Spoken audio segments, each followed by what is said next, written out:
Hello everybody, আজকে তাহলে আমরা ইভিএসের সেকেন্ড ক্লাস করব। ইভিএস পেডাগজির সেকেন্ড ক্লাস হবে আজকে আমাদের।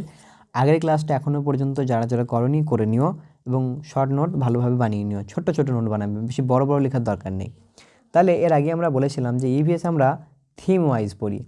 কোনো জায়গায় কোয়েশ্চেন থাকবে ইভিএসকে আমরা টপিক ওয়াইজ পড়ি, উত্তর হবে না।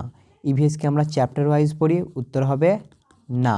ইভিএস আমরা পড়ি থিম ওয়াইজ, অর্থাৎ একটা থিম ধরে ধরে আমরা পড়ি। ঠিক আছে, যদি তোমরা এটা এনসিইআরটির বই দেখতে পাও তাহলে তোমরা খেয়াল করতে পারবে ইভিএস থিম ওয়াইজ পড়ানো হয়।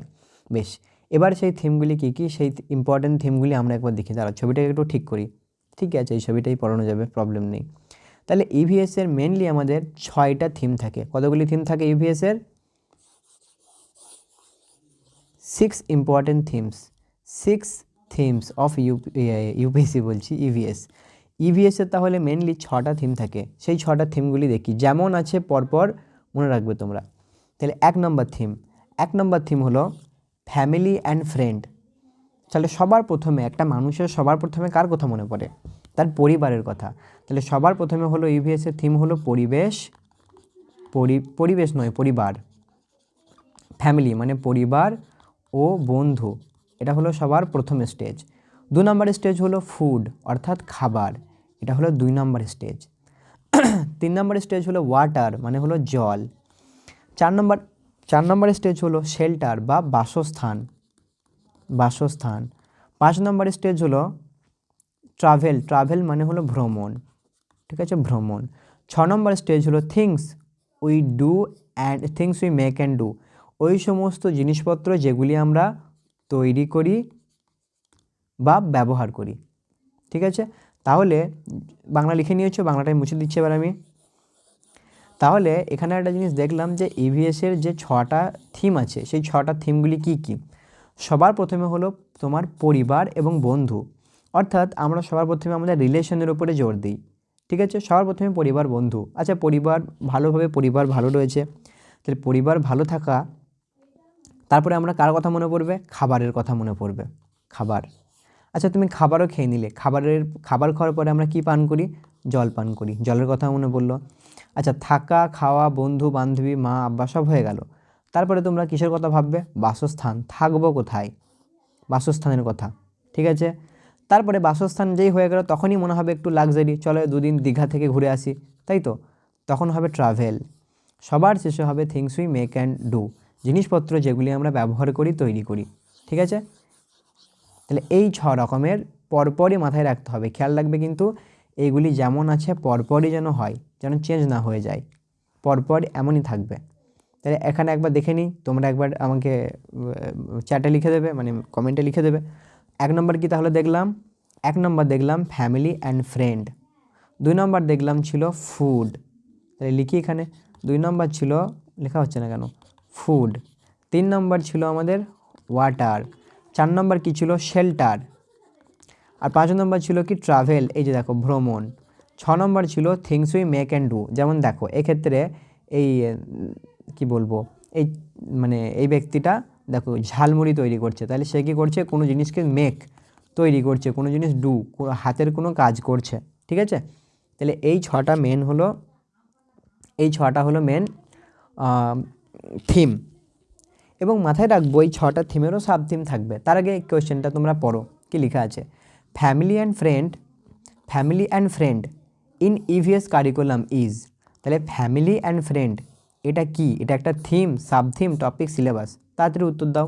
আমরা কি দেখেছিলাম? আমরা দেখেছিলাম মেন 6টা থিম ছিল, 6টা থিমের মধ্যে ওইগুলি ছিল, ওই 6টা জিনিস ছিল। তাহলে প্রথমেই কী ছিল? Family and friend. তাহলে family and friend actually theme, এটা কোনো সাব থিম নয়, টপিক নয়, সিলেবাস নয়, উত্তর হয়ে যাবে থিম। তোমাদের কোয়েশ্চেনে এমন দিতেই পারে যে ফুড একটা থিম না সাব থিম? বলতে হবে থিম, কারণ সাব থিমও আছে এরপরে, গুলিয়ে ফেললে হবে না। যেমন পরেরটা কি বলা আছে? ফুড ইভিএস কারিকুলামে ফুড কি? একটা সাব থিমও নয়, টপিকও নয়, সিলেবাসও নয়, এটা হবে থিম। ঠিক আছে, তারপরে তাহলে মেন কোয়েশ্চেন হবে যে তোমাদের কতগুলি থিম আছে? 6টি থিম আছে। প্রথম থিমটা কি? ফ্যামিলি অ্যান্ড ফ্রেন্ড, বন্ধু এবং পরিবার এবং বন্ধু। 2 নম্বরটা ফুড, খাবারের পরে ওয়াটার 3 নম্বর। 4 নম্বর শেল্টার মানে বাসস্থান, 5 নম্বর ট্রাভেল ভ্রমণ, 6 number things we make and do জিনিসপত্র যেগুলি আমরা ব্যবহার করি এবং তৈরি করি। এই 6টা থিমের কথা বলা হয়েছে। এবার কিছু কিছু থিমের কিছু সাব থিম আছে, অর্থাৎ ধরো এর ভিতরে যেমন প্রথমেটা কী ছিল, ফ্যামিলি, প্রথমেরটাই ছিল আমাদের ফ্যামিলি অ্যান্ড ফ্রেন্ড, এটা একটা থিম ছিল। এই থিমের ভিতরেও যদি কিছু থাকে, এই থিমের ভিতরেও যদি কিছু থাকে সেগুলিকে আমরা বলবো সাব থিম। থিমের ভিতরেও যদি কেউ থাকে সেগুলিকে আমরা বলবো সাব থিম। তাহলে সাব থিম কটি আছে দেখি, তাহলে ফ্যামিলি অ্যান্ড ফ্রেন্ড এরও আবার 4টে সাব থিম রয়েছে। কতগুলি সাব থিম রয়েছে? 4টে সাব থিম রয়েছে। কার? ফ্যামিলি অ্যান্ড ফ্রেন্ডের। সেই 4টে সাব থিম কী কী? ফ্যামিলি অ্যান্ড ফ্রেন্ডের 4টে সাব থিম হলো, প্রথম হলো রিলেশনশিপ, অর্থাৎ সম্পর্ক, আমাদের বিভিন্ন রিলেশনশিপ বা সম্পর্ক, ঠিক আছে। তোমার বাবার সঙ্গে কেমন সম্পর্ক, বোনের সঙ্গে কেমন সম্পর্ক, ভাইয়ের সঙ্গে কেমন সম্পর্ক, সেই সম্পর্কের কথা বলা হয়েছে। তারপর হবে ওয়ার্ক অ্যান্ড প্লে, পরিবারের ভিতরে কে কোন রকমের কাজ করে, কে কোন রকমের খেলা করে, সেগুলি সব এরই অঙ্গ। তারপরে তোমাদের বাড়িতে একটা ছোট্ট পেট, একটা কুকুর আছে, ছাগল আছে, গরু আছে, সেই অ্যানিমেলের কথা বলা হয়েছে। তারপর হবে প্ল্যান্ট, তোমাদের সেই পরিবারের ভিতরে কিছু গাছ লাগানো আছে, সেই গাছের কথা বলা হয়েছে প্ল্যান্ট। তাহলে ফ্যামিলি অ্যান্ড ফ্রেন্ডের কতগুলি সাব থিম? 4টে সাব থিম। 4টে সাব থিমের কী কী? প্রথম হলো রিলেশনশিপ অর্থাৎ সম্পর্ক, তারপরে হলো ওয়ার্ক অ্যান্ড প্লে কাজকর্ম এবং খেলাধুলা, তারপরে হলো অ্যানিমেল, তারপরে হবে প্ল্যান্ট, ঠিক আছে। তাহলে 4টে সাব থিম। তাহলে এই 4টে সাব থিম কার কার? ফ্যামিলি অ্যান্ড ফ্রেন্ডের। কোয়েশ্চেন এমন দিতেই পারে, পরবর্তীকালে এমন ধরো কোয়েশ্চেন দিয়ে দেওয়া হলো, যে আমি এখানেই বানাচ্ছি একটা কোয়েশ্চেন, ধরো এমন কোয়েশ্চেন দিয়ে দিল যে অ্যানিমেলস এটা একটা থিম না সাব থিম? তোমাদের বলতে হবে এটা একটা সাব থিম। যদি আমি বলি ফুড একটা থিম না সাব থিম? বলতে হবে এটা একটা থিম, ঠিক আছে। তাহলে প্রথমের যে এই যে 6টা, এই 6টা হলো থিম, এদের ভিতরে যদি কারোর কিছু থাকে সেগুলি হবে সাব থিম। যেমন এই ক্ষেত্রে এই 6টা হলো থিম, তারপরে ফ্যামিলি অ্যান্ড ফ্রেন্ডসের 4টে আবার সাব থিম রয়েছে। কটা? 4টে আবার সাব থিম রয়েছে, এখানে লিখে দিই 4টে সাব থিম রয়েছে। তারপরে দেখব ফুড, এই যে ফুড, এই ফুডেরও আবার সাব থিম রয়েছে। কটা সাব থিম রয়েছে?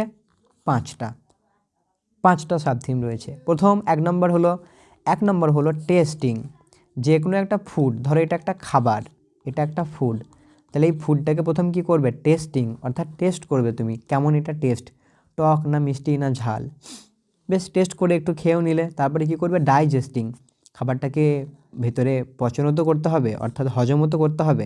ডাইজেস্টিং মানে হলো হজম করা। তারপরে হচ্ছে কুকিং, শুধু কি খাবার খেলে হবে? রান্না করাও শিখতে হবে। কুকিংও হলো একটা ফুডের সাব থিম।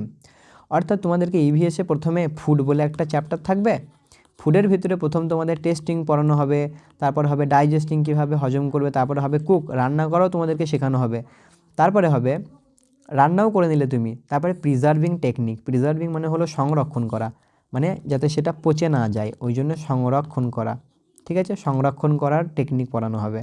তারপর আছে ফার্মার্স অ্যান্ড হাঙ্গার, চাষিরা, ফুড কারা তৈরি করে? চাষিরা, এবং হাঙ্গার ক্ষুধার্ত, তাহলে ফার্মার্স অ্যান্ড হাঙ্গার। তোমরা দেখবে এই দেশের সব থেকে খাবার উৎপন্ন কারা করে? চাষিরা সব থেকে বেশি খাবার উৎপন্ন করে। খেয়াল করে দেখবে সব থেকে কম দামের খাবার কারা কিনে খায়? চাষিরাই কিনে খায়, কারণ চাষিরা উৎপন্ন বেশি করতে পারে কিন্তু তারা সব বিক্রি করে দেয় টাকার অভাবে, দিয়ে উৎপন্ন তারা করে কিন্তু ভালো ভালো খাবার খায় বড় লোকরা, রিচ পারসন, ওই জন্য বলা হয়েছে ফার্মার অ্যান্ড হাঙ্গার। তাহলে ফুডের কতগুলি সাবথিম রয়েছে? 5টি সাবথিম রয়েছে। কি কি? Testing, digesting, cooking, preserving technique and farmer and hunger, ঠিক আছে। তাহলে কি দেখবো এখানে? দেখব ফুডের ফ্যামিলির 4টে সাবথিম আর ফুডের রয়েছে 5টা সাবথিম, আর কোনো কিছু সাবথিম নেই। এবার এখান থেকে নানান রকম কোয়েশ্চেন হতে পারে। কি কি সেই কোয়েশ্চেন? বলছে which one of the following is not one of the 6 broad themes in EVS present syllabus. বলছে 6টা যে থিম ছিল সেই 6টা থিমের মধ্যে কোনটা একটা থিম নয়? তাহলে আমরা খেয়াল রাখবো শেল্টার একটা থিম ছিল, তাহলে এটা উত্তর নয়। Things we make and do এটা একটা থিম ছিল, 6 নম্বর থিম ছিল, এটা উত্তর নয়। ওয়ার্ক অ্যান্ড প্লে, ফুডটা কিন্তু থিম ছিল আর ওয়ার্ক অ্যান্ড প্লে কিন্তু সাব থিম ছিল, এটা কার সাব থিম? এটা ছিল ফুডের সাব থিম নাকি? না না না, এটা ছিল ফ্যামিলি, এটা ছিল ফ্যামিলি অ্যান্ড ফ্রেন্ডের সাব থিম। তো উত্তরটা হবে সি। একবার চেক করে দেখে নিই, ফ্যামিলি অ্যান্ড ফ্রেন্ডের সাব থিম এই যে work and play, family and friend. কীভাবে মনে রাখলাম আমি? মনে রাখছি এইভাবে যে একটা পরিবারের ভিতরে ছোটো ছোটো বাচ্চা থাকে, বাচ্চারা খেলা করবে, ওইভাবে মনে রাখলাম। ঠিক আছে, তারপরে question, testing in EVS curriculum is. তাহলে টেস্টিং কি? টেস্টিং কি একটা থিম না সাব থিম? অবশ্যই সাব থিম। এবং এটা কার সাব থিম? এটা হলো ফুডের সাব থিম। তাহলে উত্তরটা কী হবে? এটা হবে একটা সাব থিম। যদি কোয়েশ্চেন এমনও দিতে পারে যে টেস্টিং কার সাব থিম, তখন উত্তর দিতে হবে ফুডের সাব থিম। ঠিক আছে, তারপরটা কি বলা হয়েছে? Work and play in EVS is.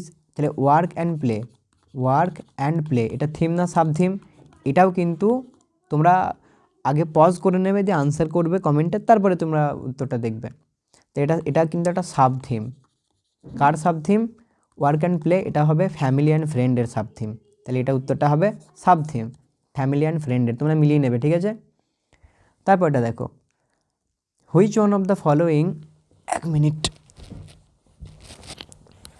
Which one of the following is the sub theme, নিচের কোনটা একটা sub theme of the proposed themes of EVS syllabus. তাহলে দেখো, ফ্যামিলি অ্যান্ড ফ্রেন্ড এটা তো একটা থিম, এটা উত্তর হবে না।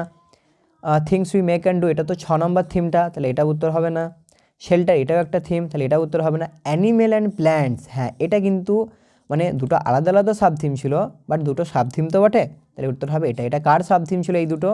এই দুটো ছিল ফ্যামিলি অ্যান্ড ফ্রেন্ডের সাব থিম, একদম প্রথম ফ্যামিলি অ্যান্ড ফ্রেন্ডের সাব থিম ছিল এটা। ঠিক আছে, বেশ। তারপরে তাহলে এই পর্যন্ত ছিল আমাদের থিম সাব থিমের ব্যাপারটা। ঠিক আছে, তাহলে এটা এই পর্যন্ত একটা চ্যাপ্টার, তোমরা ছোটো চ্যাপ্টার বলতে পারো থিম সাব থিমের ব্যাপারটাকে। ঠিক আছে, এ পর্যন্তই থাকবে। নেক্সট ক্লাস এরপরে আমি দিচ্ছি, তোমরা শর্ট নোট বানিয়ে নেবে। ঠিক আছে।